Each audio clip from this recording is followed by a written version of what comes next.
Welcome to today's edition of the show podcast. Question. When one of the most famous YouTube creators has become synonymous with grooming and sexual predation, then why is he still one of the platform's most successful creators?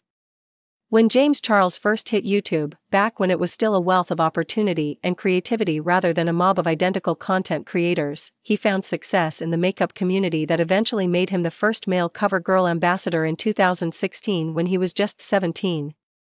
His higher profile came with higher scrutiny.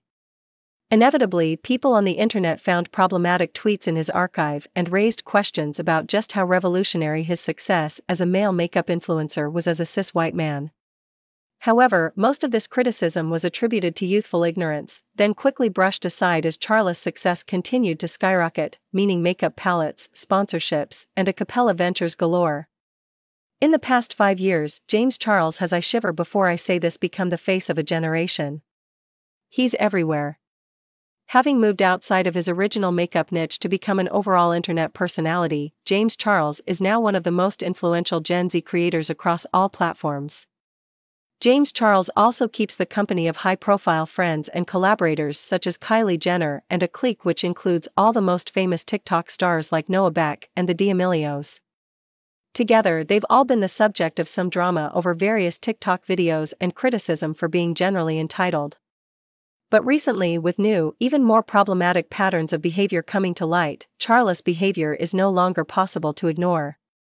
James Charles is no stranger to criticism or drama.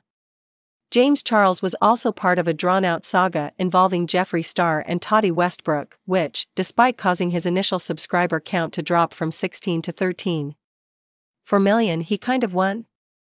During the feud, Toddy raised concerns about James' pattern of potentially predatory behavior. In her initial video, she accused James Charles of using his fame to manipulate self-proclaimed straight guys. Toddy said, "It's really disgusting to manipulate someone's sexuality. You are using your fame, your power, your money to play with people's emotions. You're threatening to ruin them, you're threatening to embarrass them, and you're doing that to have them behave sexually in your favor, even if they're straight." However, this aspect of the feud fell from the focus of public discourse as the spectacle of such high-profile, receipt-filled drama surpassed the substance and eradicated any hope of actual conversation about Charles' behavior. Though the Toddy/James/Jeffree feud mostly blew over, speculation around Charles' problematic dating behavior have simmered in the background ever since, with rumors and accusations swirling about his questionable choice in potential partners. This has all come to a head more recently as more serious allegations have come to light about James Charles reportedly pursuing and soliciting S***Zool images from minors over social media. The allegations began appearing/emerging earlier this year, and they have flowed in a steady stream ever since. In February 2021, a 16-year-old shared that Charles had been grooming him and pressuring him to send images over Snapchat. Charles responded that he had been unaware of the boy's age at the time, a pattern of denial which has continued as more allegations have surfaced. Still, James Charles went on as normal, until more accusations came alongside public criticism from other prominent YouTubers, especially in the wake of his controversial Kids' Choice Awards win. As more accusations came, Charles kept insisting that, despite the victims' claims, he had never been aware of the ages of the various victims. Still, sponsorships started dropping him and Charles was fired from hosting the YouTube reality competition show Instant Influencer. James Charles responds in a YouTube video.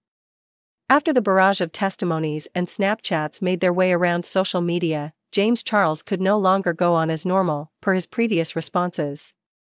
Naturally, his next move was to make an apology video on YouTube. The video was released on April 1st, and everything you'd expect from an influencer apologizing for something they definitely, knowingly did.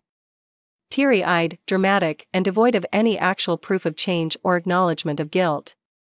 In it, Charles recounts 2 specific allegations and claims that in neither case was he aware of their ages. He does admit that doing research into these people's public social media profiles would have revealed their true ages, and therefore these conversations would have never happened in the first place.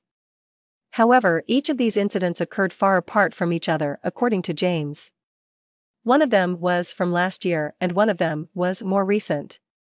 You would think that, if one had previously shown a pattern of poor judgment at discerning age and was actually concerned about not taking advantage of minors, one would be sure to do the necessary research the next time.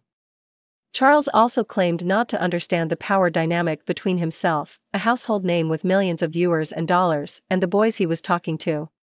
Instead, Charles claims, "What I wasn't getting before is that the excitement that comes from talking to a celebrity is literally enough to make somebody do or say something they normally wouldn't, even if that celebrity isn't intentionally weaponizing their fame, money, or power."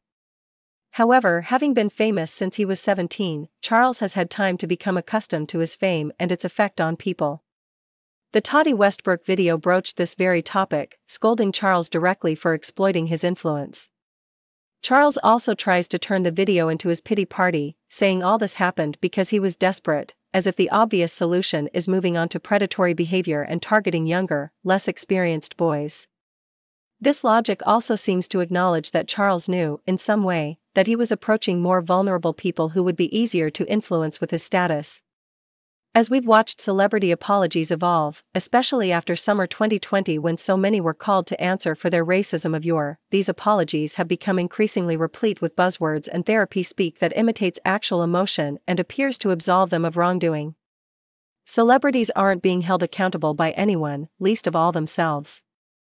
All of the pathetic Notes app apologies "we see you Justin Timberlake," and "we do not forgive you" and crying videos instigated a rise in calls to cancel culture, a rallying cry from people who had been cancelled but were fine, actually. Suddenly, accountability became the name of the game. Though the word has been used for years and has been prominent in ideologies such as restorative justice, a popular alternative to policing and the carceral system, the way it has been warped by celebrities has allowed many people to get off with a slap on the wrist despite continuing to exhibit harmful behaviors. The term accountability has become as vacuous as PR statements and YouTuber videos because of the lack of action tied to it. James Charles can promise to hold himself accountable as much as he wants, but his repeated attempts to pass off his intentional actions as ignorance, despite years of being called out for abusing his influence and power, shows that there is no substance to his proclaimed accountability, especially when video is monetized and his whole business model is based on attention.